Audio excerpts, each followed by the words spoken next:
What's up, guys? Dodgers, Randy here.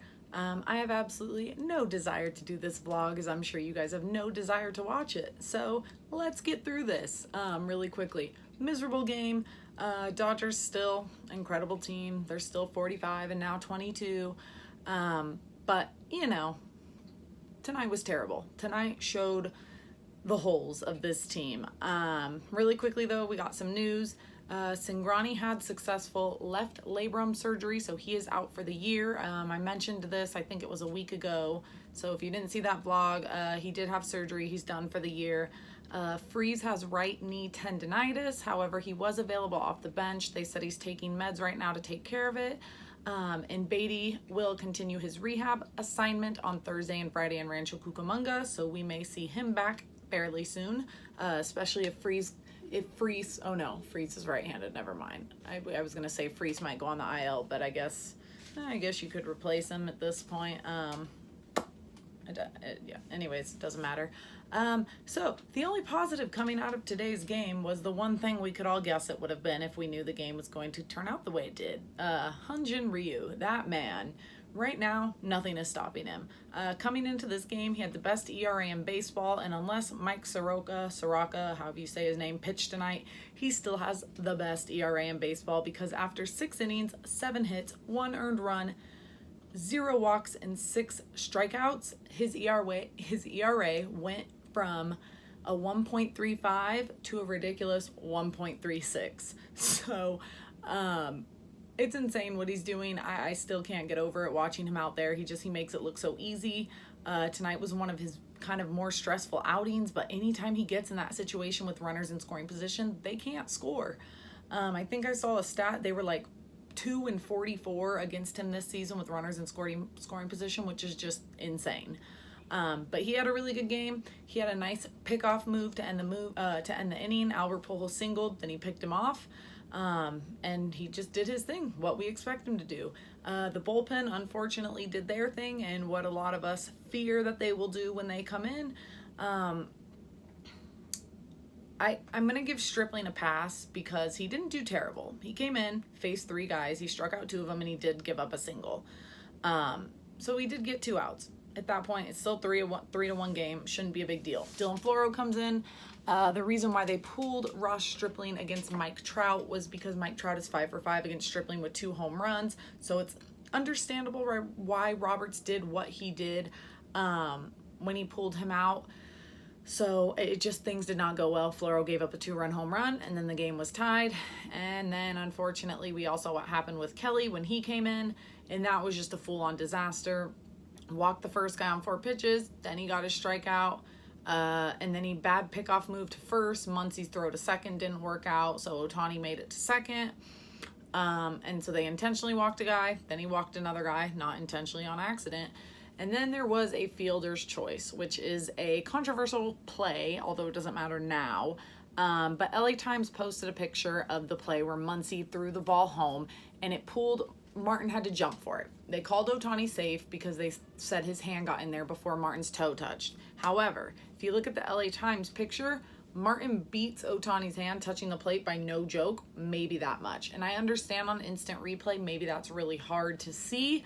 But things like that really suck when they come in and cost, because you take that out of the equation, it's still a 3-3 game, and Kelly now has 2 outs with runners on second and third. So still not what you want, but he has 2 outs instead of just the 1.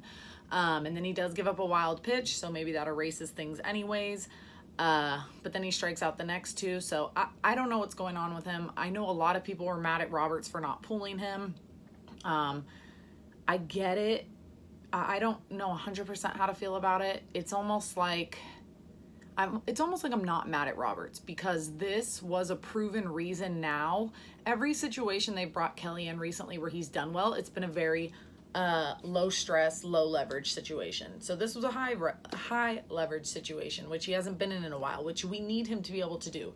So Roberts left him out there to see if he could work out of the pressure, and he showed he couldn't. And so in my mind, this was a good tester for Roberts to go, okay, we are going back to low leverage. Don't bring him in again. and just keep working with that, or he hits the phantom IL and he's gone for a couple weeks and has to go to a rehab assignment, which might be the best thing for him. At this point, as nasty as his stuff is, I truly think it's all mental. Or like someone had mentioned on Twitter, I think his name's Diamond Hoggers. His name's Clint. He's with Dodgers Nation. Had said he might have the yips. So I wouldn't be surprised if it's a whole mental game for him. He's had a tough year as it is. They're all athletes, yes, but at the end of the day, they're also people. But I also don't want to make excuses for them. They have to go out there and they have to perform, and that's just not happening, unfortunately. So this bullpen's a mess, but as always, I try to look at it that it's June. We have an 11-game lead in the division. It's okay to take chances like this because it helps the team learn. Friedman now continues to look and goes, okay, maybe our internal options aren't working. Maybe we really have to do something about this. Imagine if they were doing okay, just all right, and Friedman doesn't go after anyone, or they only go after one guy, and then they show these colors at the end of the season. At least they're sucking now, where they're going to give the front office plenty of time to turn things around. That's my positive from it. I wish it wasn't like this at all, but that's how it is, and I at least want to pull that positive out of it. But that's really the only one I've got. Offense today, they were not good. They had the third inning. They scored 3 runs. They looked really good. Couple doubles, three doubles. Yeah, 3 doubles in that inning to score the 3 runs. Martin was hit by a pitch. He came home on Taylor's double. But they came outside of that. They did nothing the rest of the game. In the 8th and the 9th inning, the first 2 batters gone. So you have runners at first and second with nobody out. They didn't even advance the runners. The runners didn't even get to second and third. One runner didn't even get to third, nothing. And that's back-to-back innings. And you cannot do that. The Dodgers went 2 for 12 with runners in scoring position against a very bad team, a below 500 team. That's the kind of stuff that they've really got to figure out. When they're on the road, of course they're going to win. We've seen it. They're just not nearly as dominant. Their offense seems to kind of falter a little bit. I mean, they've lost 7 games at home all season. We see the offense take off. That's why the bullpen isn't so much. It's not as stressful to watch the bullpen at home because the leads are much higher. Starting pitching's obviously been great the entire year, and then offense does great at home. But whatever's going on with that offense where they're just struggling the way they are on the road and they can't hit, that's something they need to figure out, because unless the Dodgers have the best record in baseball, we're going to end up playing a lot of games on the road. So I hope they can figure it out. We really, really need them to figure it out. Seager, he hit his 21st double in today's game, which is tied for second now in MLB. I think the first place might have been Bell with 25, something like that. But Seager is on a tear. I think right now they said in June nobody's slugging better than him.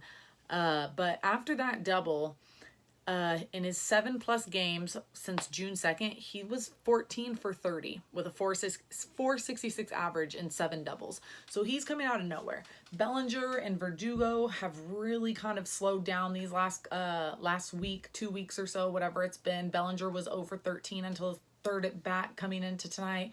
Verdugo also came into the game, I think, 0 for 13. He unfortunately did not get a hit. He did get hit by a pitch, though.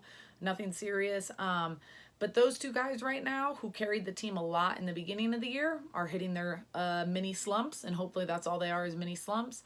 And Seager's finding a way to pick it up. So we've got to find a way to hit, because even with Bellinger struggling and Verdugo struggling, the rest of this team's capable. It just seems like it's not happening on the road. So either way, I hope Bellinger and Verdugo get things going, because they're very important to this team. We saw that at the beginning of the season, and we need them to hopefully find their swing soon, because we need their bats. Taylor, he had his 11th double on the season, driving in 2 runs, giving him 23 RBIs on the season. He also had a single. Him and Turner were the only guys tonight who actually had 2 hits, which is, again, rough. We only had 6 guys, seven guys. So it's not that bad. 7 of the guys in the lineup got a hit. However, only 2 of them got 2 hits tonight, and that was Taylor and Turner. So guys are getting 4 at-bats. They're not doing anything with it. Yeah, just not a good game all around. But other than that, Kike had hit his 6th double of the season and got his 33rd RBI. But other than that, I don't have anything for you. We will be at Angel Stadium again tomorrow. I am not going. I don't like that stadium. I don't want to spend my money there. It's literally down the street from my house. It takes me 10 minutes to get there, if that. I want nothing to do with that stadium. So we'll do a vlog tomorrow night. Hopefully it's a much better one because this one sucked. And I will be at the game on Thursday, which happens to be Joe Kelly's bobblehead night. So we'll see how all that goes. But other than that, I hope you guys fell asleep and didn't have to watch that entire game. And I'll catch you guys tomorrow. Bye, guys.